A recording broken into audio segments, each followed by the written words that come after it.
അതുകൊണ്ട് വൻകുറ്റങ്ങൾ ജീവിതത്തിൽ വരണ്ട, മാതാപിതാക്കളെ തള്ളിക്കളയണ്ട, ആലിമീങ്ങളെ ചീത്ത പറയണ്ട, മുത്തല്ലിമീങ്ങളെ ഗീബത്ത് പറയണ്ട.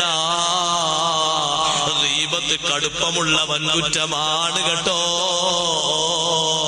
വ്യഭിചാരത്തെക്കാൾ കടുപ്പമുള്ള ദോഷമാണ് ഗീബത്ത്.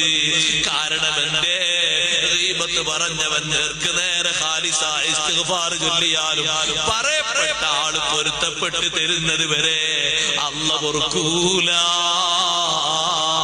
സിന ചെയ്ത വ്യക്തി അങ്ങനെയല്ല, ഇത് ചെയ്യാനുള്ള പെർമിഷനാണെന്ന് കരുതണ്ട, കടുപ്പമുള്ള രോഗം തന്നെയാണ്.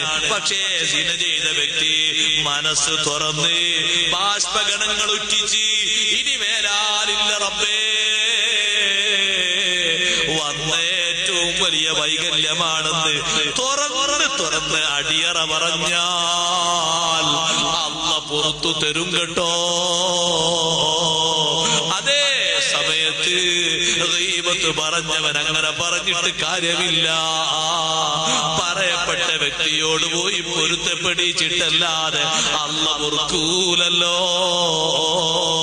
അതുകൊണ്ട് കണ്ട ആലിമിനെയും കാണാത്ത ആലിമിനെയും ആരെയും ചീത്ത പറയണ്ട.